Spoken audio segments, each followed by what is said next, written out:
Hey guys, I'm Vivaan Dagat, the founder and host of Think Rich. Think Rich is a podcast aimed to delve deeper into the world of business, finance, entrepreneurship, and economics. As people like to say, time is money.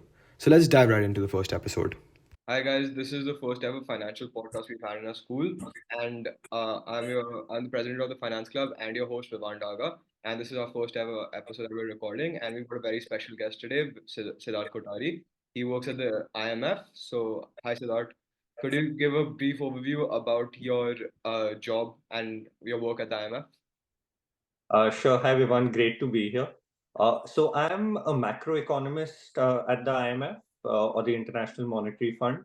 So what I do is that usually I'll cover one or two countries for the IMF, and we will once a year write a report on the macroeconomy.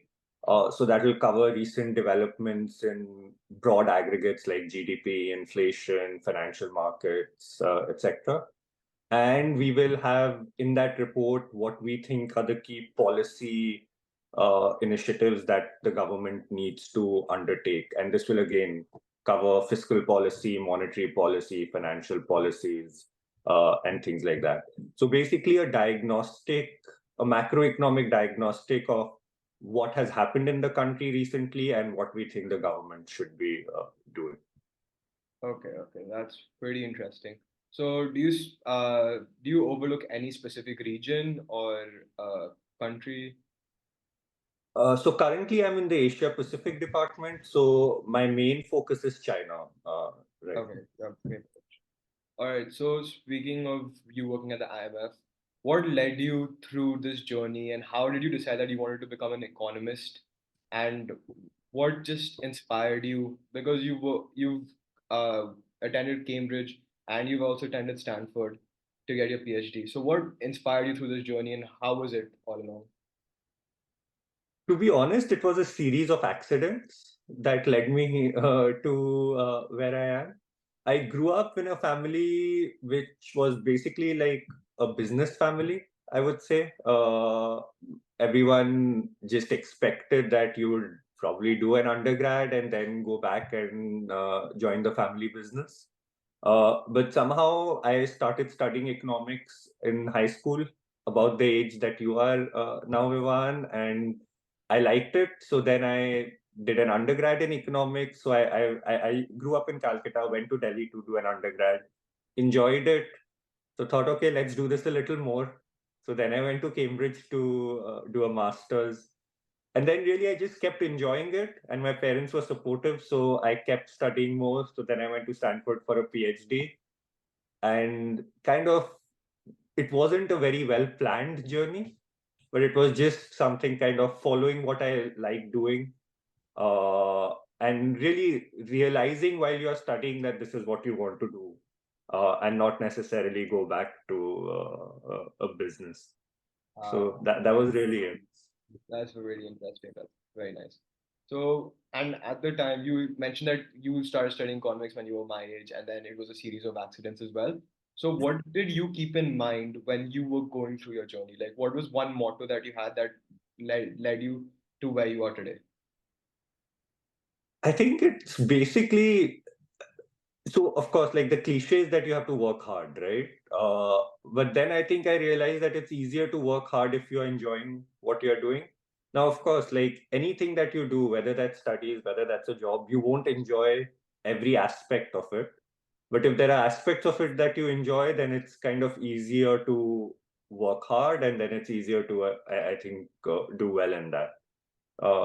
So I think it's not easy. Some people find it when they are 12, some people find it when they are 35 maybe, but if you can find what you like doing, I think that makes life a lot easier. All right. So, you've had a pretty expansive career so far, very long journey. So, is there any specific point in your career that has stood out to you, or is there something that you're extremely proud to, and would you like to share to our listeners? I think the turning point for me was the decision to do a PhD, which is not something that even I was aware of as a high school or an undergrad student. It's something, it's a big commitment.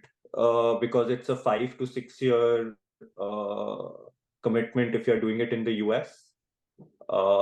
So that was a very big step to take. Also, because I said, right, that I grew up in a family where no one had done a PhD. So no one really understood what I was doing, and that why does it take 5 or 6 years to do a course. So that was a very, very tough decision to take, and to convince people around me that it's a good decision. But then again, I was lucky that after a little bit of convincing, people around me supported me. My parents supported me. Everyone supported me. So that was, I think, somewhat of a turning point Right. for me. That's very nice. So, also you mentioned before that you publish papers on the countries that you look into at the IMF and give them macroeconomic aims like fiscal and monetary policies. So, as a high school student, if I wanted to write a research paper, how would you suggest that I approach it? So there are different types of research papers that you can write, right? Like there are journalistic pieces that you can do. There are kind of literature reviews that you can do, or diagnostics looking back at the past. Or you can do kind of try and do really cutting edge research where you look at new data and try to come up with a hypothesis and test it, right?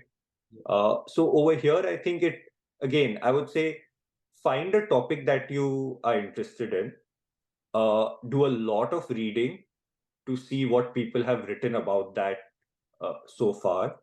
And here, challenge yourself a little. Don't just read the popular press, but try reading some journal articles and things like that, which will push you where probably to understand it, you'll need to do 10 other readings just to figure out what they are doing. But push yourself a little on that. Try and get someone who's done this longer to guide you a little bit. Uh, and then the key to doing good research is figuring out a hypothesis and then testing it, as you've learned in school, I believe, right? Like hypothesis testing is and that's the hardest part of doing good research, is coming up with an interesting and novel hypothesis and then finding the data to do it. So take it in steps, I would say. uh, Find something that you're interested in, read a lot about it, get some guidance, and then try to formulate your hypothesis. All right, all right. So, as well as going back to you being in the IMF, so there's a couple of questions I wanted to ask you about the IMF specifically. So, one of the questions was, how does the IMF contribute to global financial stability? It's such a Okay, so I volatile, won't get into. Sorry, go ahead, Viman. it's a very volatile world right now. Stock markets are all over the place. We, especially demonetization in India, 2008 economic crash, everything. So how does the IMF step in and help? Okay, so I won't get into any specifics here, one, but let me just talk broadly because that's what, like the specifics would require me to go through kind of formal IMF channels. But just broadly, the IMF does three things to help countries. So one is what I mentioned earlier, right? That for every country, once a year we'll write a report which will lay out our policy advice. So that will include how they should react to this volatile world that you were talking about, right? Another is for the low income and developing countries, we'll do what we call capacity development.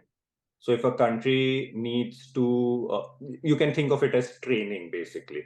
So if the officials in a country need training to do better in a certain policy area, then we'll provide that.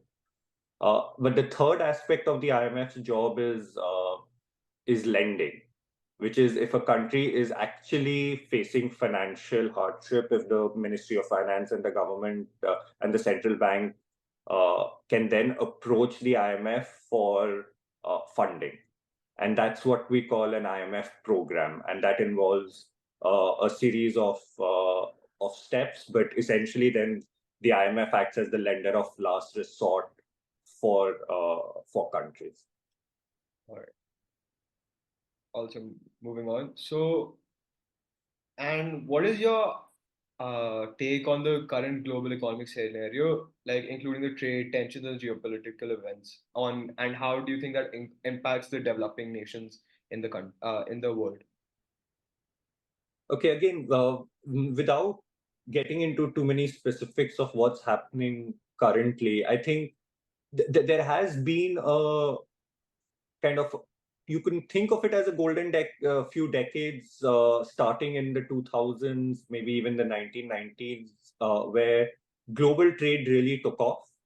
Uh, Kind of global value chains developed, and this boom in trade really helped countries grow. So it was a big economic positive.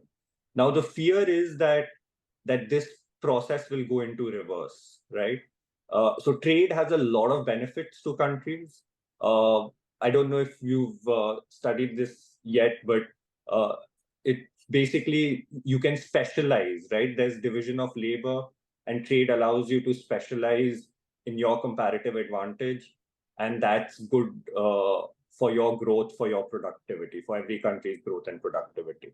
And the fear is that if this trend of higher globalization reverses, then all these gains of specialization, all these gains from comparative advantage might reverse. So that's bad for the global economy. All right. So also moving on, with the IMF, you sorry, with the IMF, if somebody was looking to join the IMF, like how would you suggest, like what throughout your career path, you've taken turns, done this, you've done that. So like how would, if somebody wanted to enter the IMF or in your like become an economist or into your industry, what would some advice, what would a piece of advice you would give to that person? And what would, looking back on your journey, what would have something you would have done differently? What would you have done something differently? That's a interesting question. So firstly, the IMF isn't an organization for everyone, right? You have to be interested in macroeconomics. So that's the first thing that you need to figure out. Some people would be interested in finance and they would go into investment banking or consulting or kind of more mainstream, I would say, uh, potential careers. But if you're really interested in macroeconomics, then the IMF is a great place to pursue that.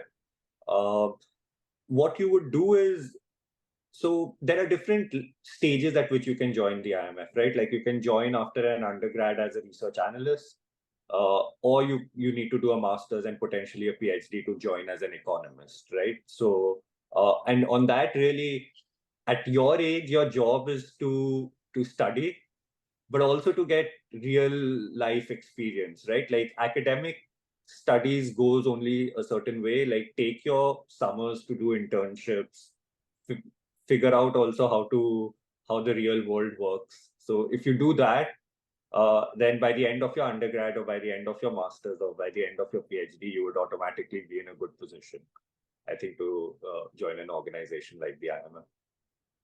And again, what is something you would have done differently on your journey to become? That I've never thought about that very seriously. I think so. So one thing which I did, uh, which is probably a bit strange, is that I basically just studied for 11 years after high school. So I did my undergrad, then I did a master's, then I did a PhD. Maybe I could have taken a year or two off in the middle to get some real world experience, as I was just mentioning.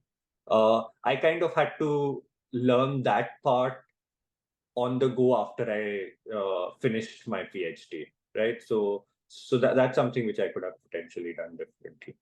Uh, so also going back into your more of your work aspect, so technology has really advanced in the last decade throughout the whole world.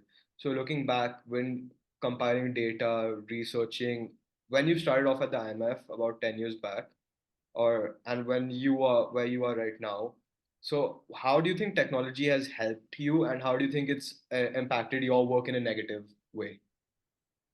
So I think So far, I've only seen the positives of technology. Like, eh, I'm not sure. I would say there's been a big change in the last 10 years necessarily, but when I think back 20 years, when I was applying for uh, my master's or my PhD or things like that, things have changed a lot since then, right? Information is available a lot faster. uh, I remember my professors telling me how when they were studying, they'd have to go and look at journals physically, right, to find related articles to what they had done, and now it's at the click of a button. So basically, the democratization of information, right? Like anyone can get information anywhere is a huge change, and that helps all jobs potentially. I think people are more worried about now whether technology will potentially replace jobs and things like that. I think the jury is still out on that, right? That whether that will be the case or not. But for day to day aspects of my job, technology is a huge boom for sure. So, all right, just shifting back to you personally a bit more. Uh, Financially, right now, how do you look at money? Even at such a high level where you're overseeing, when you're in the Asia Pacific region, mainly focusing on China, how do you view money? Like, is it something like, is it just a materialistic object, or is it something that is more than that to you? No, it like of course it's important because you need to like the household needs to run, but for me it is not the the end.